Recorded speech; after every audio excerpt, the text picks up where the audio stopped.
오늘은 여러분들에게 묵상을 시작하기 전에 책을 한 권 소개하려고 합니다. 주일날 예배를 드린 만나교인들에게는 소개를 했는데 왕좌 전쟁이라는 책이에요. 제가 우리 교인들과 함께 15주 동안 우리들 마음속의 주인은 누구인가 이런 주제를 가지고 말씀을 나누었습니다. 그냥 제 마음에 우리 교인들이 신앙인들이 이 문제를 가지고 좀 씨름했으면 좋겠다는 생각이 들어요. 그리고 평생 동안 우리들이 잊지 말아야 될 이 싸움이 내 안에 왕은 누구인가에 대한 왕좌 전쟁인 것 같아요. 여러분들의 인생의 왕이 누구인지를 또 이 책을 통해서 제가 쓴 책이지만 좋아서 여러분들에게 소개합니다. 꼭 읽고 이 믿음의 중심을 잃지 않는 여러분들이 되었으면 좋겠습니다.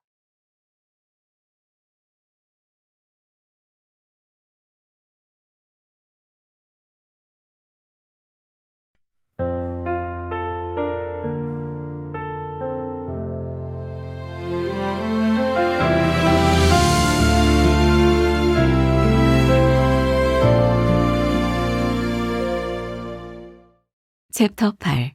은혜. 사소한 순간에도 스며드는 빛. 긍휼히 여기시는 주님을 만나라. 누가복음 7장 11절부터 17절. 그 후에 예수께서 나인이란 성으로 가실새 제자와 많은 무리가 동행하더니 성문에 가까이 이르실 때에 사람들이 한 죽은 자를 메고 나오니 이는 한 어머니의 독자요 그의 어머니는 과부라. 그 성에 많은 사람도 그와 함께 나오거늘 주께서 과부를 보시고 불쌍히 여기사 울지 말라 하시고 가까이 가서 그 관에 손을 대시니 맨 자들이 서는지라. 예수께서 이르시되 청년아 내가 네게 말하노니 일어나라 하시매 죽었던 자가 일어나 앉고 말도 하거늘 예수께서 그를 어머니에게 주시니 모든 사람이 두려워하며 하나님께 영광을 돌려 이르되 큰 선지자가 우리 가운데 일어나셨다 하고 또 하나님께서 자기 백성을 돌보셨다 하더라. 예수께 대한 이 소문이 온 유대와 사방에 두루 퍼지니라. 예수님이 기적을 베푸시는 기준은 무엇입니까? 예수님이 나인성 과부의 죽은 아들을 살려주신 것은 그 어머니를 불쌍히 여기셨기 때문입니다. 그녀가 어떤 착한 행위를 했거나 어떤 자격이 있어서가 아니라 외아들을 잃은 슬픔으로 가득 찬 아픔을 보신 것입니다. 이처럼 예수님의 마음을 움직이는 것은 우리의 완벽함이나 기대가 아닙니다. 예수님은 우리의 애통한 마음에 들어와 위로해 주시고 새로운 기적을 만드십니다. 때로는 고통이 은혜의 통로가 되기도 합니다. 과부의 아들이 살아나자 모든 사람이 두려워하며 하나님께 영광을 돌렸습니다. 이는 그들이 초자연적인 역사를 목격하고 경외감을 느꼈기 때문입니다. 때로 인생이 삶보다 죽음에 더 가깝게 느껴질지라도 우리의 슬픔과 고통을 긍휼히 여기시는 주님을 만나면 감사의 고백을 하게 될 것입니다. 예수님의 기적을 목격한 사람들은 어떻게 반응했을까요? 나인성 과부에게 임했던 기적은 한 여인만을 위한 것이 아니었습니다. 사람들은 하나님께서 자기 백성을 돌보셨다라는 거룩한 소식을 전했습니다. 거룩하신 주님이 내 마음속에 들어오시면 두려움에 떨릴 수도 있습니다. 그러나 곧 그 두려움은 감사로 변하고 찬양이 될 것입니다. 하나님이 나와 함께 하신다는 사실을 알면 우리는 세상이 주는 근심과 걱정에서 해방됩니다. 나를 돌보시는 하나님을 깨닫고 있습니까?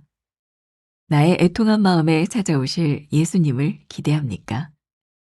하나님으로 인해 세상의 근심과 걱정으로부터 자유합니까?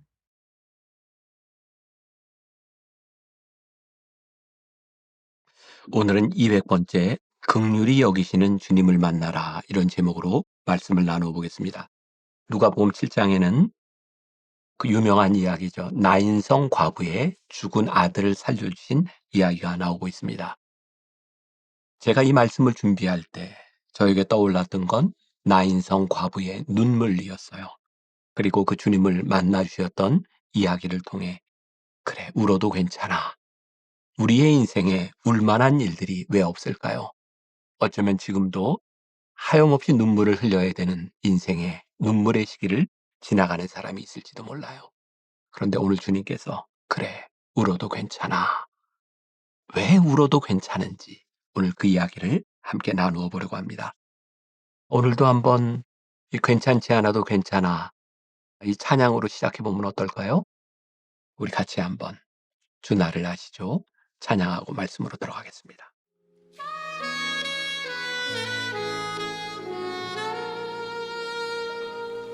주 나를 아시죠.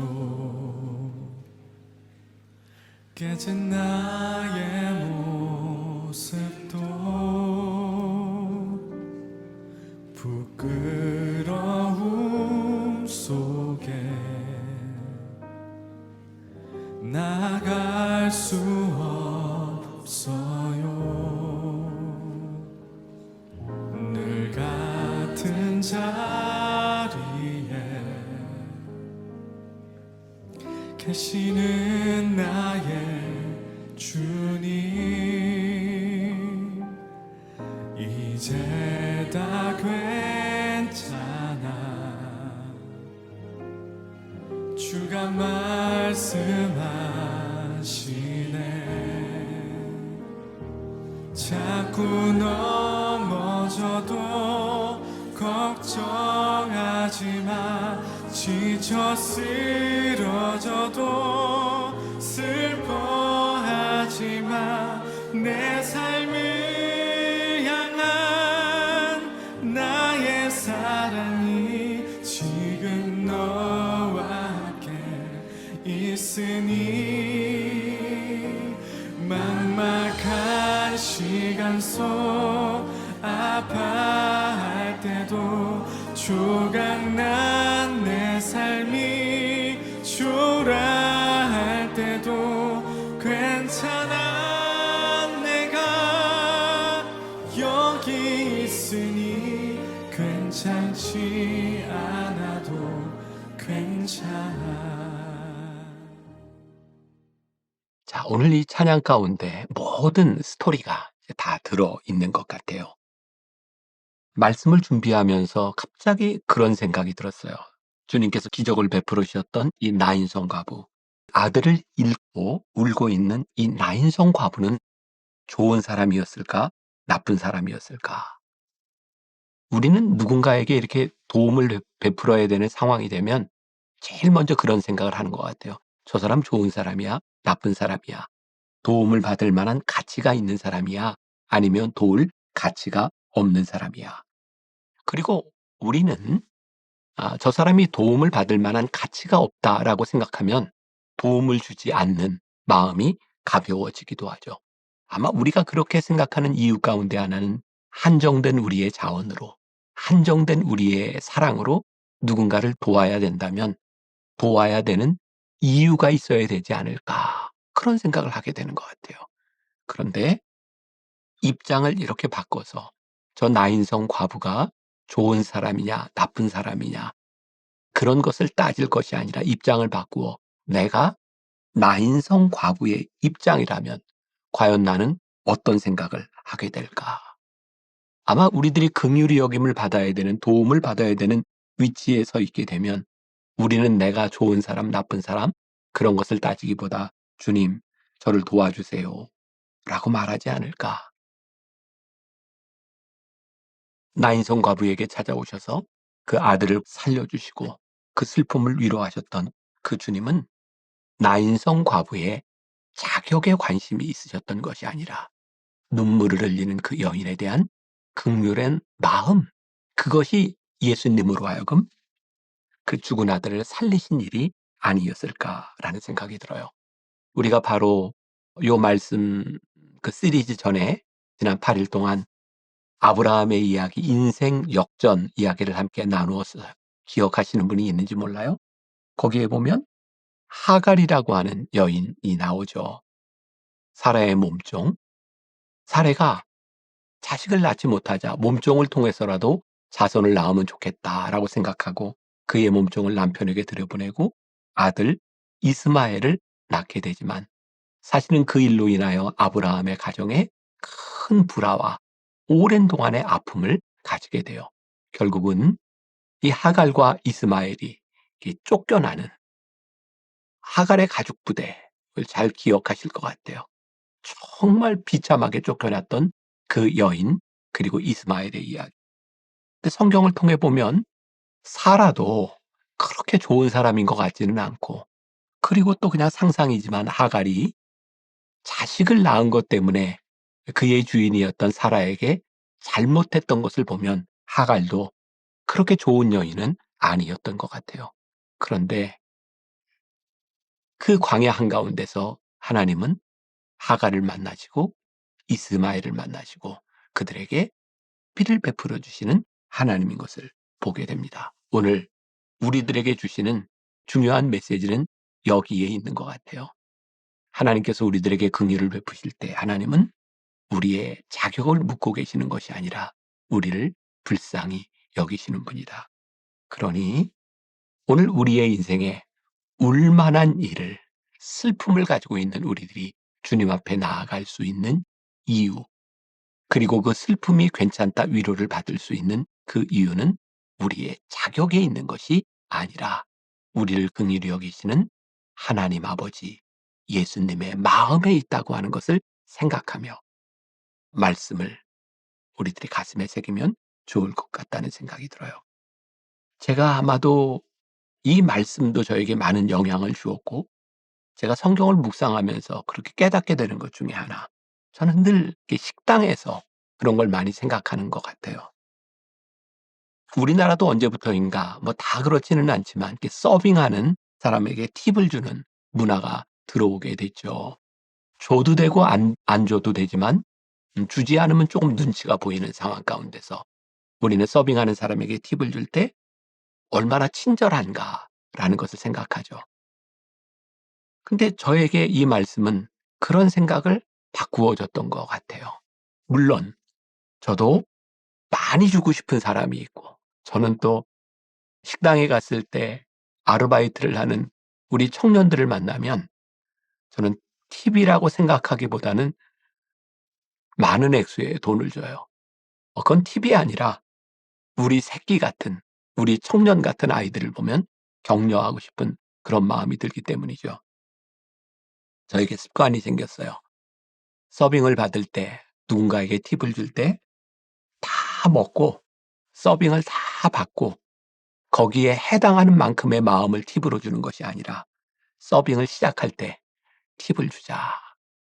뭐 혹시라도 이 말 때문에 여러분 불편해하시는 분이 있을지 모르겠지만 나는 밥을 사서 먹는 사람이고 그리고 아르바이트가 됐든 서빙을 하는 사람이든 그 사람은 지금 여기에서 일을 해야 먹고 사는 사람이라면 나는 그 사람보다 훨씬 더 여유가 있지 않겠는가. 그러니 그 사람이 자격이 있는가 보다 내가 그 사람에게 도움이 줄 수 있는 마음으로 팁을 주면 참 좋겠다. 아마 그게 몇 년 전부터 제 삶에 달라진 태도였던 것 같아요. 오늘 이 여인이 만났던 예수님은 자격을 물으시는 예수님이 아니라 긍휼히 여기시는 주님을 만났다고 하는 게 이 여인에게 큰 복이고 오늘 긍휼히 여기시는 주님 앞에 오늘 이 아침에 나아갈 수 있다고 하는 것이 괜찮아 라는 말을 들을 수 있는 이유가 아닐까라는 생각이 들어요. 여러분들 제 첫 번째 문단에 예수님이 기적을 베푸시는 기준은 무엇입니까? 이야기했죠. 긍휼히 여기시는 마음. 우리의 자격에 있는 것이 아니라 긍휼히 여기시는 마음이 기적을 베푸시는 예수님의 기적이다. 두 번째, 때로는 고통이 은혜의 통로가 되기도 합니다. 한번 생각해 보세요. 여러분들의 삶에, 여러분들의 인생에 지금까지 살아오는 동안 하나님의 은혜를 고백했던 순간들. 사실 우리는 인생이 잘 나갈 때 아무 문제가 없을 때 하나님의 은혜를 경험하기보다 우리 인생의 힘든 시기 가운데서 우리를 이끄시는 하나님의 은혜를 고백할 때가 많아요. 때는 우리의 인생의 고통을 내가 홀로 해결할 수 없을 때 하나님께서 우리를 도우시는구나. 그것이 우리들에게 은혜로 고백되기도 하죠.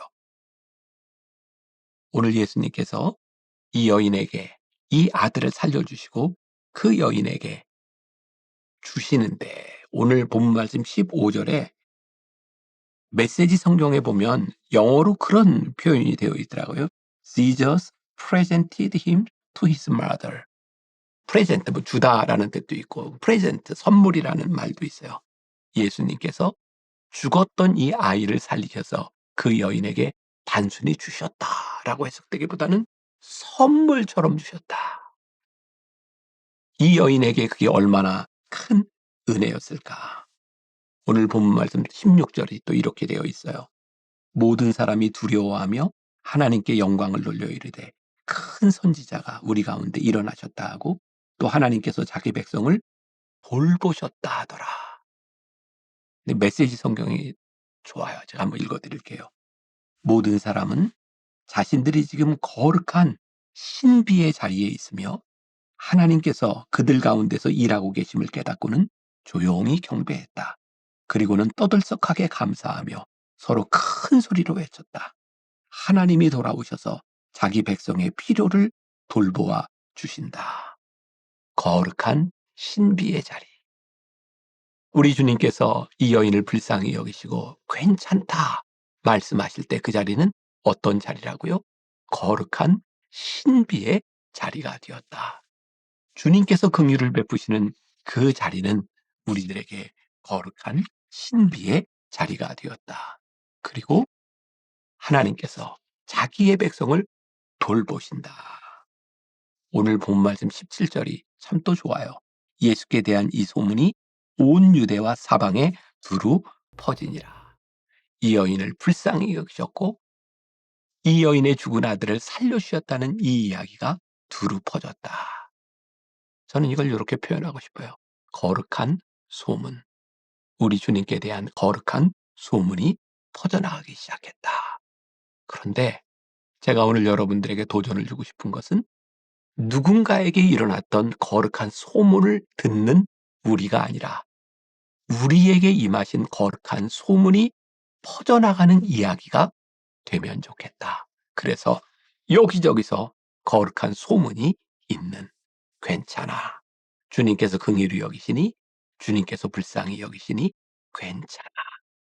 오늘 여러분들의 삶에 그 한 이야기가 거룩한 소문이 되어 백성들에게 알려지는 은혜의 이야기가 되는 한날, 하루가 되기를 간절히 소원합니다. 기도하겠습니다. 나인 성과부를 긍휼히 여기시고 그 여인의 아들을 고쳐주셨던 주님, 주님은 나인 성과부의 자격을 묻지 않으셨습니다. 단지 불쌍히 여기셨을 뿐입니다. 오늘 우리가 주님 앞에 나아갈 수 있는 것은 우리의 자격이 아니라 우리를 불쌍히 여기시는 주님 때문임을 고백합니다. 우리를 불쌍히 여기시고 괜찮다 말씀하시는 거룩한 소문이 우리 주변에 퍼져나가는, 하나님께서 당신의 백성을 돌보셨다 역사하시는 이야기가 거룩하게 퍼져나가는 하루가 되게 하여 주옵소서. 예수님의 이름으로 기도했습니다. 아멘.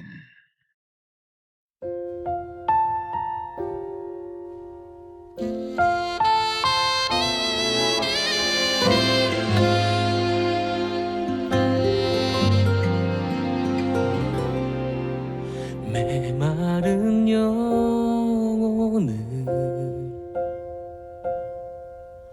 찾으시는 음성, 따스한 숨결로 시선으로 내 이름을 부르시네. 시린 세상 속에 홀로 서 있던 나 비로소 느끼네 그의 손이 손이 항상 나를 붙드셨네. 보이지 않는 손, 날 이끄시는 힘, 전능자의 능력, 하나님의 손길. 내 능력이 아닌 오직 하나님의 능력, 그의 손으로, 그의 손으로 인도하네.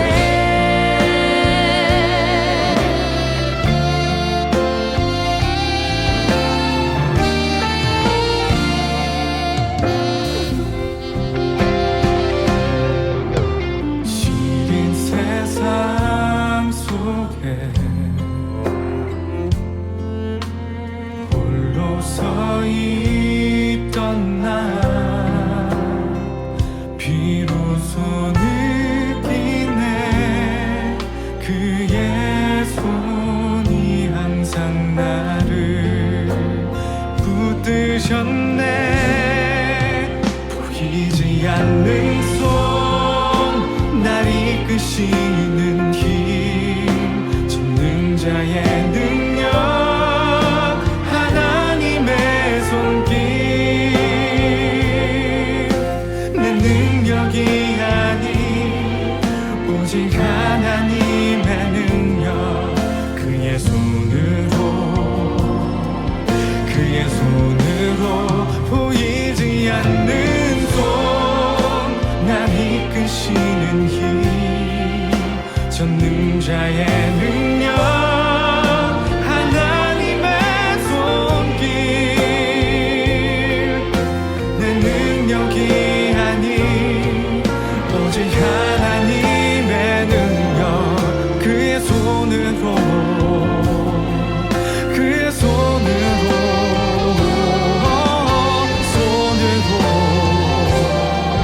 그의 손으로 인도하네. 보이지 않는 손.